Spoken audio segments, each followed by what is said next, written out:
called. I'm your host, Melinda Kiros, and today I have the pleasure of sitting with a beautiful woman.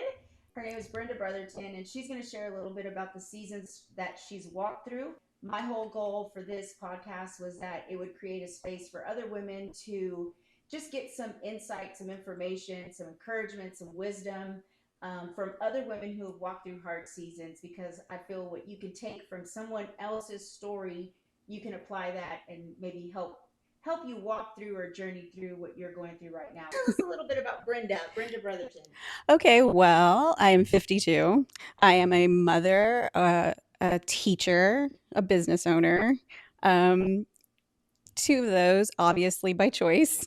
The third, not so much, but I'm happy where I'm at this point. I'm glad that things have happened the way they have, Mm-hmm. the way they've come to fruition, I guess you can Mm-hmm. say, through this whole entire process of my life. So So where do you teach? right now, I teach at River Oaks Elementary. I'm a dyslexia interventionist. I actually have a master's in reading. So, Oh, reading has been my thing forever. And because I feel that if you can read, you can go anywhere. absolutely. So, read, please. You were my son's Yes, teacher. Toby. Yes, absolutely loved Toby. He was a great kid. He was. He is. He's turned into a great man. He's a father of a 2-year-old little girl, Kinsley Kay, married to Madison. Yeah. Yeah, they're doing big things. They have a farm. They have, like, I don't know, all kinds of animals. As a teacher, it's always so great to see and hear about your students that have gone on in their life and are doing so well. That really does warm my heart, though. I mean, I always knew he was going to do great things. I really did. There's just some kids that you teach that you just know Yeah. are going to do well. I'm like, well, Toby, I just want you to know from your teacher way back when, um, I'm very proud of you. I'm so happy to hear that you're doing so well, and I'm so glad that you've gone on and done great things. I always knew you would. Oh, business. You said you were a business I owner. So am a what business do you own? I had my husband, he had opened up a barbecue restaurant many years ago called Brotherton's Black Iron Barbecue. And we are a top 50 barbecue spot, or what, or we were, because it comes out every few years, but we still made it into the last Wait, one. So, top 50 in Texas. freaking amazing. It is, considering how many barbecue restaurants there are in Yeah. Texas, and very, very good quality ones too. And to know that we were considered the top echelon of that.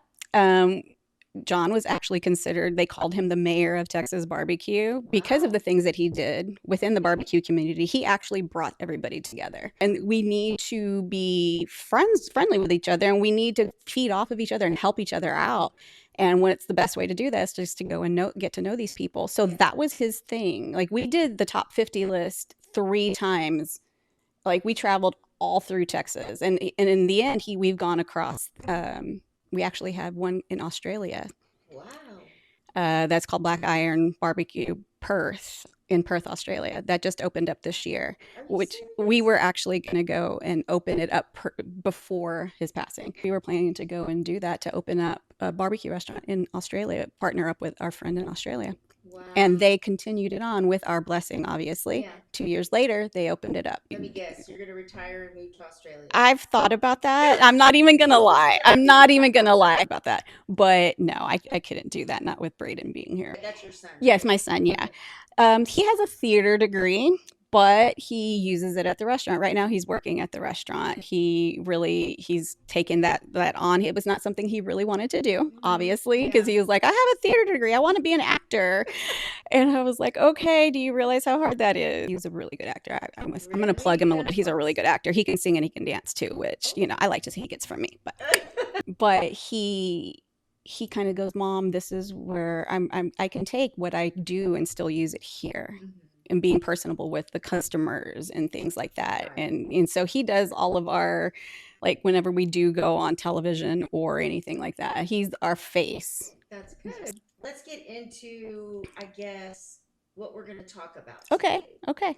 I truly want this to be about the walk, Okay. because a lot of us, will share our stories, but we kind of leave out the parts that are supposed to help us, Mm-hmm. right? Change us.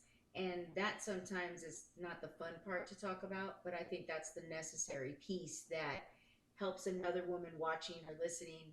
Oh my God, I'm normal. And my whole goal with this podcast is not to show up and show out. It's truly just to help one person. And Mm-hmm. if it did, then I was obedient and I did what I was called to do. Yes. So Yes. why don't you, Brenda, walk us through a chapter in your story that almost broke you?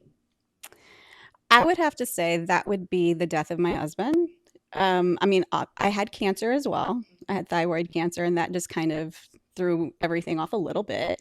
Wow, cancer and losing your husband, that's a lot. All within all within like a 10-year time frame. And that in itself, I'll just say a little bit about that, because that was very, very, and I'm diabetic as well. Oh, goodness. So, I mean, there was like it was a whole thing. I had gone, my mother and my sister both had breast cancer.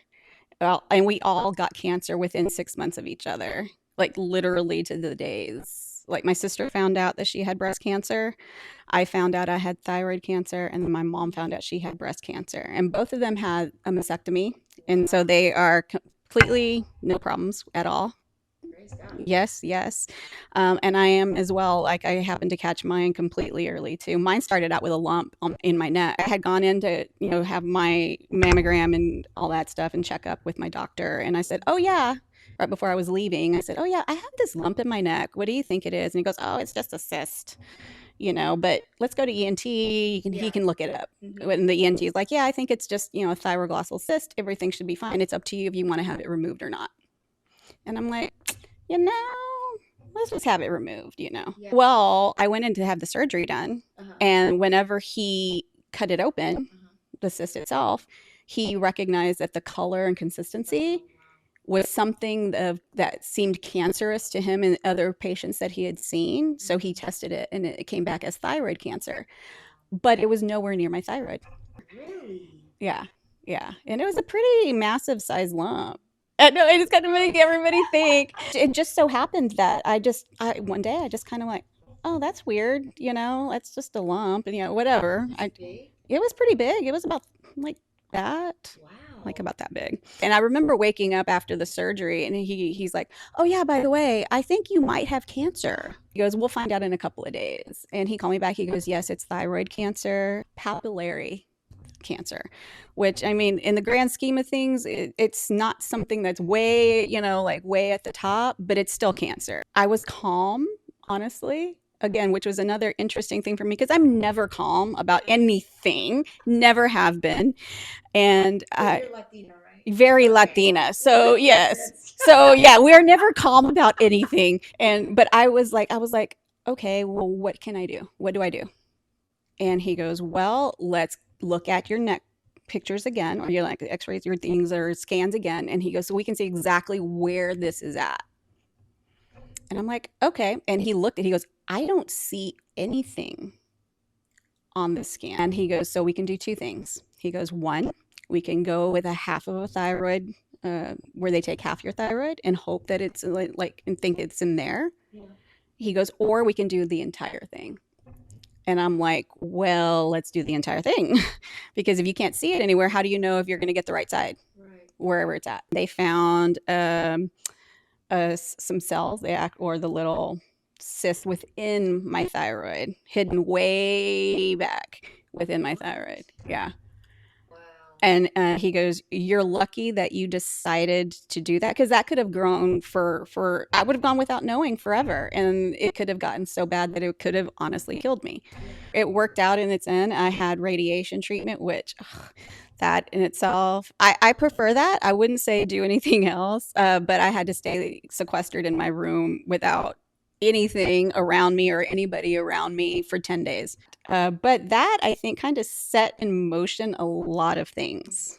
And then obviously then when my husband passed, that was pretty traumatic. It was about 8 years later. Wow. 9 years later, when everything happened with John. He passed away in January 2024. So 2 years. 2 years ago, 2.5 years ago, actually, 2 days ago. I've been I had taken over the business since then, but I've been very lucky and very blessed that I had a steering team that very quickly came to my beck and call, I guess you could say. They all decided, they're like, no, because I was going to give up teaching actually. I had already made up my mind that I was going to give up teaching and just go full time into the restaurant to make sure, because it wasn't my dream, it was his always. And I didn't want to let that go, because it was enough of him passing away and dying. I didn't want that to go along with it, because truth be told, if that were to go away, then he would 100% be gone. But we are so blessed that we have so many people that are there to help us out in that respect, our customer base. Shout out to all the people that go to Brotherton's. Thank you so much. Where is it at? On Spring Hill Lane in Pflugerville. Make your way to Pflugerville and go have some barbecue. You will not be disappointed. A true Texan never says no to barbecue. Absolutely. A true Texan, they're fans of the Dallas Cowboys and they love barbecue. Oh yes, 100%, 100%. It doesn't matter how horrible they are. Yeah, it's true. Losing your husband. Mm-hmm. What in that time, in the middle of that storm, kept you going? Like what allowed you to wake up the next day, or what would you say was the most, I guess, walking through that? What was the hardest part for you walking through that season? I would say just the realization that I'm alone in that. I mean, yes, I had help. Yes, I had people around me, but in truth, I was alone, having to make all these decisions about things that I had no idea at all, business wise. I mean, again, I'm a teacher. My job was teaching children, or still is teaching children. It's not making decisions business wise. That was John's thing. He did everything. Like, it was two separate things. So having to be, keep my job and do really, really well at what I do, because that's my dream, but also try to be equally as good like John was in making the decisions that, for a lot of people as well, adults versus children, and a business, and technically really a town when you think about it, or a community, because we were very community based. We still are very community based. And I wanted to make sure like that I was making the right choices to keep the doors open for not just him and his memory, but everybody else who loved him as much as I did. I mean, he has a John Brotherton Day. Wow. In November 9th. November 9th, John Brotherton Day. In Pflugerville, yeah. Not to go off subject, because this has to do with John. There was something you posted, and I kept it. I saved it. It was his saying about hustling, about no half stepping. Yeah. Do pimp stuff. Yeah. I love it. Yeah, but that was actually everything that he always said that. Like, what was it? You got to tell our listeners what it was. Okay. Don't half-ass anything. Full throttle. No half-stepping. No half-assing. Do pimp shit. Bravo. Yeah.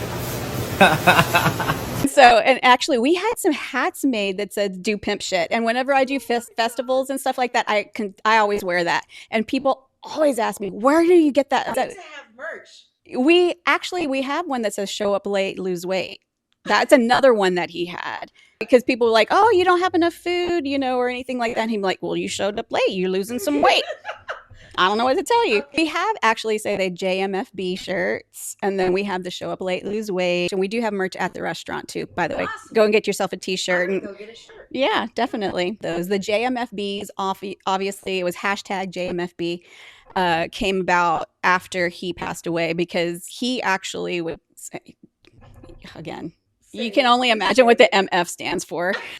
And I'm just like, oh my God. But I will say, as far as, going, like, circling back to the original question about, my walk with all of that, having all of that fall in my lap, and because it was like, you can tell there was so much to take care of, and to make sure, like, to nurture that, and make sure that none of that goes away. It's very daunting, especially if you're a teacher and you're not used to that. How do you go from, waking up early, getting to school, and you have all these high demands, not just with students, but also your responsibility as a teacher, to your principal. it's a lot. And then you have to now tackle running a business on top of that. Yeah. So It's very daunting. And it's almost like I felt like two separate people.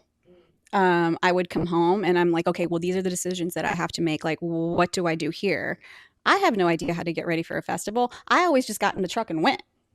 Like, that was it. I was like, okay, we're going to eat okay. yeah, like Where are we going this weekend? You know, what are we doing? Who are we going to go see? Like, it was that type for me. Because I mean, yes, I knew of some of the in and outs of his world, but for the most part, it was just taste testing. So having to wrangle all that and kind of get everything into place, and I mean, it's still a work in progress. I'm still trying to figure out how to handle that. But I was lucky enough that when I sat and talked, his name was Russell Regals. Shout out to Regals Barbecue and Katie. awesome. Yeah.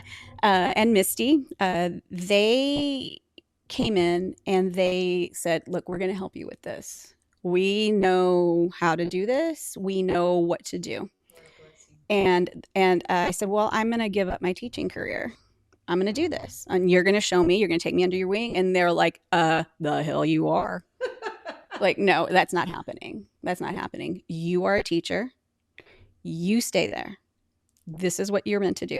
We will help you with what we can, or, you know, help you out to run this place, get it back on track, get everything, try to keep it as close to what he was doing, because truthfully, Russell probably was his best friend in barbecue. I mean, he had a lot of friends, don't get me wrong, and a lot of people that he would consider or considered themselves best friends with him. But out of all of them, Russell was really the one. My steering team consisted of Russell, Kelly Jerry, who was John's Black Iron original partner, Carrie Bexley from Snow's in Lexington, and Brian Bracewell of Southside Market. For anything that I had any questions about, I could call on any one of them. Wow. For that. What a blessing to, have your husband build those The relationships. Yes. And then after his passing, they're still there for you. Like that to me, those are diehard friends. Those are true friends. That's, I always talk about keeping your circle small. That's your small circle. It really is. I know that I can call them for anything. Walk us through, because you shared a little bit about preparation, what God did for you. Yes. I want you to just shine some light on that, and then if you wouldn't mind walking us through, because I really want our viewers to know what you walked through, because that's not easy. So the Christmas break prior to all of this happening, so Christmas break of 2022, I just woke up with this very strong desire to read and learn about the history of the Bible. I wanted to learn about all the places, all the things, like the history behind it. And it was a very, very strong feeling. It was different, a different kind of feeling. And so I dove headfirst, like all in. I was like 1,000,000% in. That's what I did. I'd come home from work, and that is what I was doing. I was researching. I was like reading commentaries about different passages. And then I would go into the history of words and just like all these different things. Well, you were a teacher / theologian? Yes. Let's just say that that's kind of what was happening. And what was interesting about all that too is like it would be 1:00 in the morning or something, and I would be like, babe, and my husband, he's like, yes, and he'd be like, what? And I was like, did you know that, blah, blah, blah, blah, blah. And he's like, no, I didn't know that. Anything else? And I'm like, yeah, there's a lot more. And he goes, well, I need to go to sleep, babe. And I'm like, okay, go to sleep. I'll tell you about it tomorrow. But like, it was, so cool. It was just something that I gained a lot of knowledge, but I also gained comfort in a way from that too, because looking at it now, and even at the time that all, going through his death and going through him being in the hospital and dealing with all the things, even to now, I find comfort in that I had that knowledge because I honestly feel that it was preparation for what I was going to have to walk through. We had spoken about my scripture that had already talked about, which was Matthew 17:20, about the faith of a mustard seed can move a mountain. And that was something that had stuck. I've always liked that, the nuance about that scripture from growing up, but it made so much more sense to me going through what I went through. Yeah. I mean, it doesn't matter. It does not matter the size of the faith you have. It's the fact that you have a faith. Amen. It became even more so apparent to me at that point. I really believe that whole entire year of preparation, like reading the Bible and getting comfortable with it, it made me not be angry at God for what he has put me through. And in the way that it happened, because he, like I said, he was very, very athletic at the time. I mean, he had lost a whole lot of weight like years before, and was, had kept it off for the most part. And he was running 5Ks every month. Like that was his thing that year. Who does a 5K every month? Well, apparently John Henry Brotherton did. Now I know why he would say who he was the way he said it. Yes. Now it makes 100% sense now. Everything that he did made sense. And looking back on it, I'm very thankful for those things. But with the fact that he was so healthy, it was such a shock of him passing away, and in the manner that he did. It is traumatic and everything, but I did have a sense of calm in a way. I mean, yes, I was like, what is happening around me? Like, what do I do? I was scared, and I'm not going to ever lie about that. I mean, obviously you would be, especially, again, it falling in your lap and not knowing what you're supposed to do for anything. I'm like, how am I going to go on? What do I do now? But again, throughout all that, I did have a sense of calm. A lot of people, they're like, there's no way. I mean, you have to be angry. And I'm like, I'm not. Like, believe me, I'm not. Yeah. And I really, really honestly think it was because of that. I think God was preparing you for what you were about to walk through. Yeah, I really feel that. Because I look back on that and I'm like, yeah, it was right before our 23rd wedding anniversary too that it happened. So like days before, on the 3rd, he was very, very, very sick, throwing up and all this other stuff. And again, this man was never sick. And so he was like, man, I got to go to barbecue camp this weekend. We have a family reunion that I'm cooking for. I don't know if I'm going to be able to make it. I'm like, okay, well, what's going on? I said, I know you're throwing up and everything else is happening everywhere else. Let me go get you some medication for it. And he's like, no, I think I'm okay. I think I'm getting better. And he goes, I just need to sleep. I'm going to go up to bed. And I'm like, okay. And I was doing laundry at the time. And I said, okay, I'll be up whenever I'm done with this last load. I'll fold it up and then I'll go back up to bed. And he goes, all right. And so that night after I finished doing laundry, I went up there and we were watching a television show and all kinds of stuff. And I said to him, well, if you were to die before me, I would expect you to haunt me. And I said, because you know for a fact that if I died before you, I'm haunting you. 100%. It's going to happen. There's going to be no ifs, ands, or buts. I said, you feel something tickling your foot? That's me. You feel something smacking you on the backside of the head? That's me. Like that kind of a thing. And we laughed about it, and he goes, that I would come back and haunt you. He goes, I'd be right there. And I said, I know you'd be there. And so we kind of laughed about that. And that's whenever he made those kind of, like when he made that kind of joke, I was like, okay, he is feeling better. And he goes, well, you better go to sleep because we got to get up at 5 o'clock in the morning because we got to leave and yada, yada, yada. And I'm like, okay, yes, I'm going to go to sleep. It's Christmas break as a teacher. Yeah, you're going to go to sleep at 1 o'clock. Yeah, that's going to happen. So he went ahead and he goes, well, good night. And he gives me a kiss. And he goes, I love you. And I go, okay, good night, baby. I love you too. And he rolled over. And this man would fall asleep like in 10 seconds flat. Like his head hit the pillow. He's like, snoring. And he straight away started snoring, which was the norm for him. And he was knowing that he was sick and super tired and, all this other stuff. It was such a normal thing for me to hear. And so about 3:30 in the morning, which would be on the 4th, the morning of the 4th, January 4th, I realized it was 3:30 in the morning, and I'm like, I need to wake up in 2 hours, and I'm not going to be very happy because I'm not a morning person. And so I need to go to bed. I need to go to sleep. So I closed my Kindle up, and I went to the bathroom and came back, and I noticed that he was snoring. It was such a different snore. It was like a snort, a sneeze, a snore, like all together. And it was continuous. That was really alarming to me. So I was like, hey, wake up. And at that point, he rolled onto his back because he was on his side, and he rolled onto his back. And that's when I noticed that his eyes were open and that there was some blood coming out of his mouth because he had ended up biting his tongue.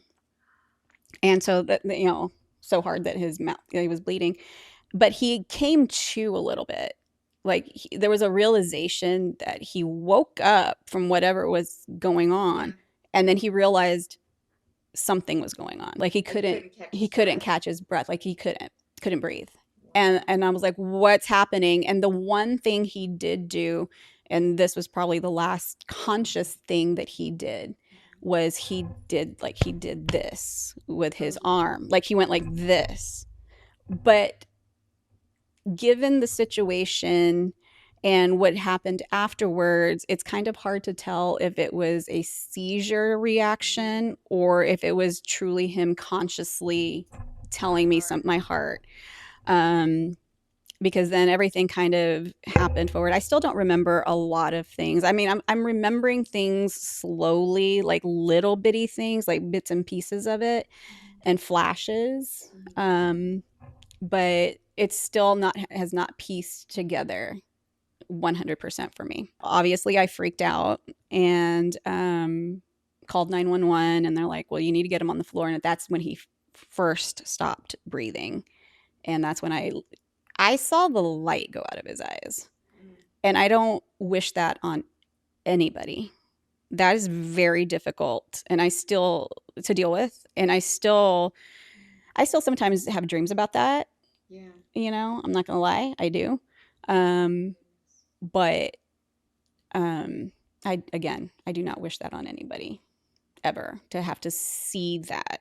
Your husband passed right in front of me. Yeah. And so I was like, oh no, you're not dying on me. But I picked him up like a baby out of the bed. And this man, he was 6'1", he was a big guy. I picked him up like a baby and put him on the floor. And, I'm only 5'3", and yeah, no. How did you do that? Adrenaline. It was just adrenaline. And I started doing CPR. Well, at first I was banging on his chest because, I don't know. I was never trained in CPR, and the person's over here telling me what to do. And I was like, no, you're not dying on me. I do remember saying that.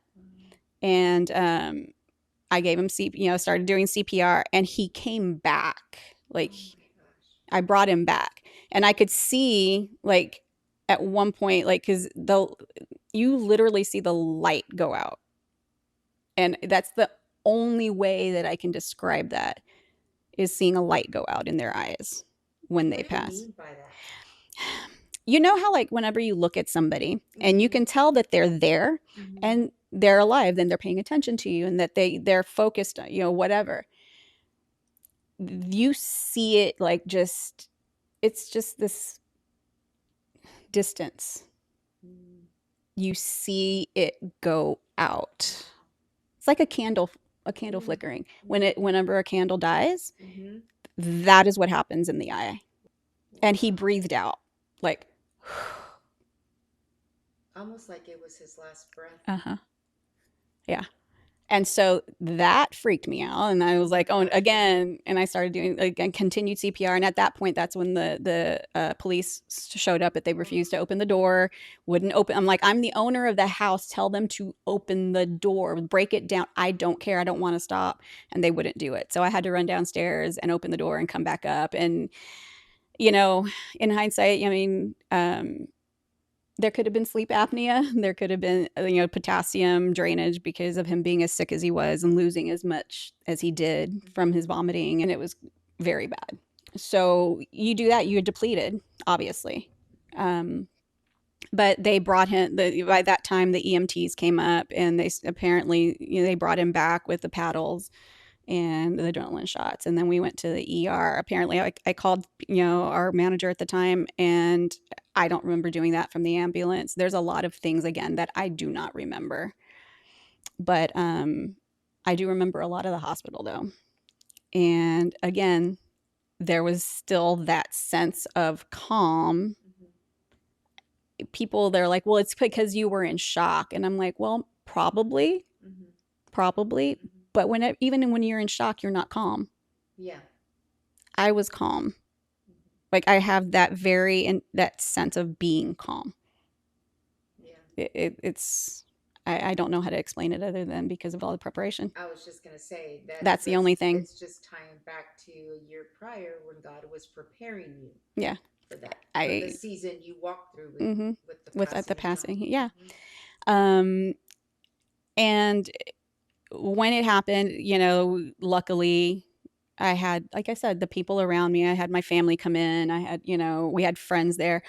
Oh my gosh. In that ICU. It's very strict at the hospital we were at in Round Rock. And they're not supposed to have but 2 people back there. And they were very, very gracious enough to let us have at least 5 at one time. Wow.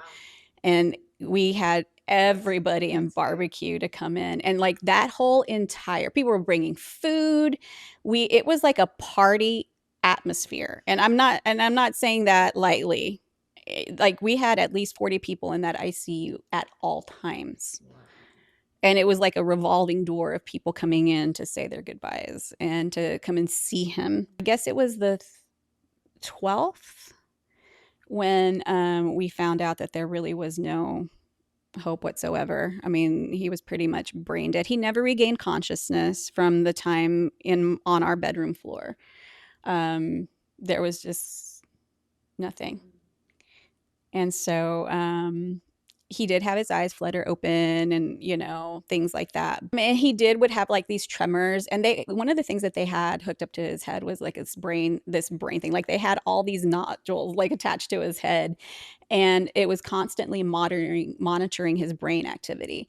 And they were like, come here, let me explain to you. He's having epileptic seizures. They called it brain epileptic seizure, even though he's not epileptic. And it was constantly wow. Constantly. So his brain was firing, but it was seizure type of firing. Wow. So technically his brain was dying the entire time. While he was in ICU. And he and I had this thing where that if it was just a little glimmer, that we would fight for it. And I did that up until the very, very, very end. I did everything humanly possible for him. When you have that realization that you've done that, mm-hmm.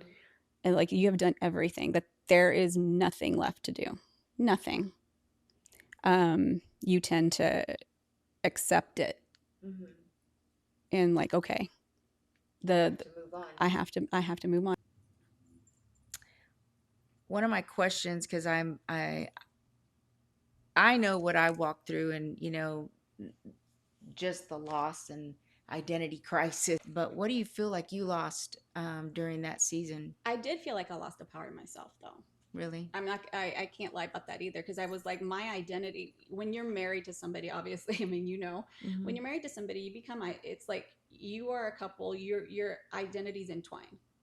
I know that the Brenda before would have been a complete and utter basket case. When he died, when he took his last breath, I would have been right there with him.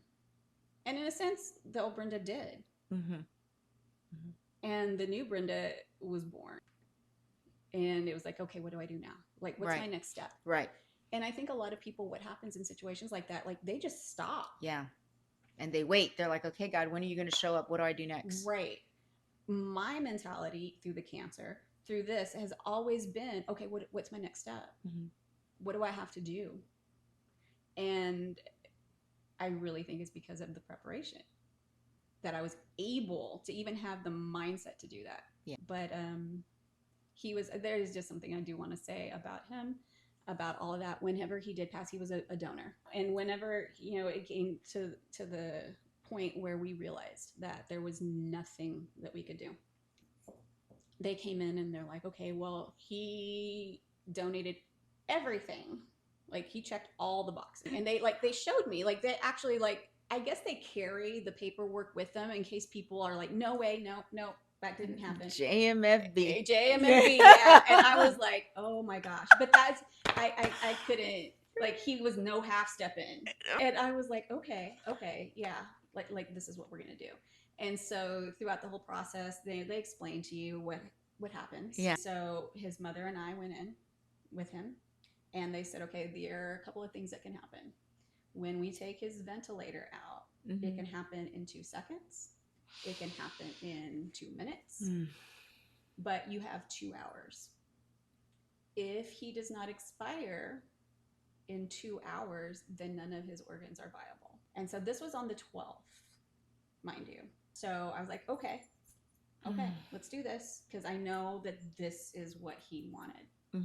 And I knew that it needed to happen. But he did not expire.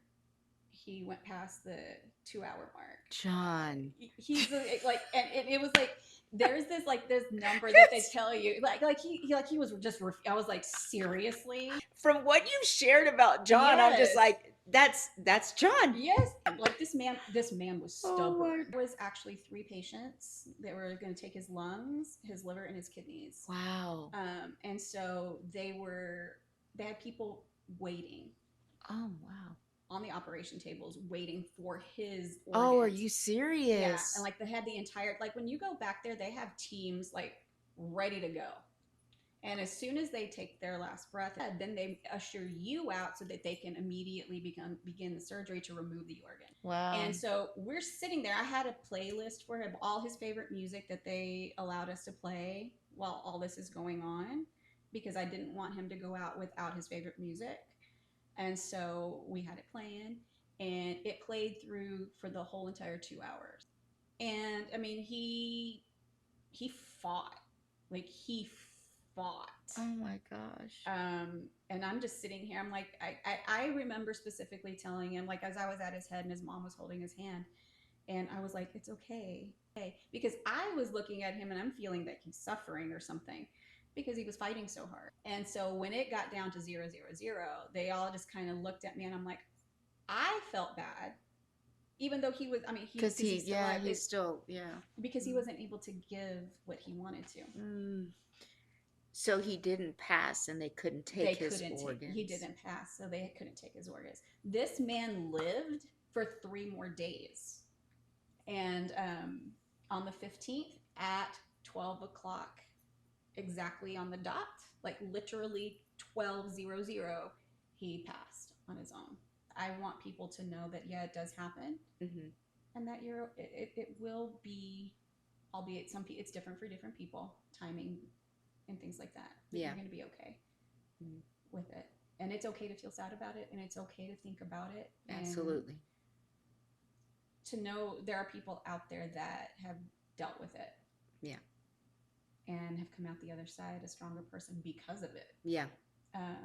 But yeah, that was that's my whole entire story. That's a lot. It's a lot. That's a lot. I always say that there's a story behind every woman. There's a lot of women out there that are struggling and don't know how to find relief during their grieving season. This is how. Yes. And I'm very thankful that you thought of me too. Absolutely. For this podcast, and also to be able to get the story out about what I went through, because a lot of people, whenever they think, okay, death, they think about what the person went through that actually passed away. And, the mother and this and that, they don't know the inner workings of it. Yeah, they know if this person died and that you suffered in that way. Yeah, they do. But that's the surface level. Right. They don't understand the little nuances of what you've mentally and physically and all the other things that go along with it, and how it stays with you for years. Like, I know that I will never ever be the same because of it. You're right. And people can look at the negative in that, but I also look at the positive of that as well, because I'm finding who I am. And that's what hard seasons do. Yeah. Now, do I wish it would have happened in this way? Obviously not. Right. Nobody ever wishes for hard seasons. But I'm thankful for it because it's gotten me to where I am now. I do honestly feel yes, I did have somewhat of confidence prior. Yeah. Before death. But I will say that my confidence now is completely different. Hard seasons are meant to, if we allow God to work, Yes. they're meant to reform us, reshape us, rebuild us, restore us back to who He created, right? We get to become the Brenda, the Melinda that God created. And He says, I feel like God tells me, all right, He calls me Mija. Yes, He does. He's like, okay, Mija, this is going to be hard. Yeah. This is going to be hard, but you can make it. You can make it through with my help and only my help. I truly believe that. From the loss of my mom to the loss of my grandfather and recently my grandmother who raised me. And now what I'm walking through now is how do you get through all that? If you had faith, you would say, thank you, God. I'm walking through this. You're showing me, you're maturing my endurance. You're growing me as a person and changing me and reforming me. And I'm okay with whatever time this happens. Now let me go and where do you need me next? And that is faith with works, right? And that's the hardest part. Yes. Is the waiting. Yeah. But again, I feel that is God. Yes. Saying, I got you. Yes. Like, just relax. Trust me. Trust me. You are going to be okay. But again, it comes down to faith, even if it's the size of a mustard seed. You have to believe that. So Matthew 17:20 is what you stood on. And to wrap this all up, and I love to close with this because I think everyone can watch and be like, oh, that's a really great story. It helped me today. But action, you have to have the action right behind that. Because being fed and feeling emotionally better after a story is great, but what are you going to do after that? Because that emotion fades. What's one good thing, a piece of advice that you can give her to take the next step? Don't be afraid to ask for help. I love that. Yeah. Well, thank you for being here and sharing and being vulnerable and sharing the details. You didn't have to do that, so I appreciate that. And I hope that today's interview and talk with Brenda encouraged you. It helped you be able to get up and take the next step today. If you know somebody that was watching this, or as you watch this, if you know somebody that this could encourage or help, please share this video with her. Please take a second, subscribe to our channel, like our channel, do all the things. And most importantly, go show some love over at Brotherton's Black Iron Barbecue on Spring Hill Lane in Pflugerville, Texas.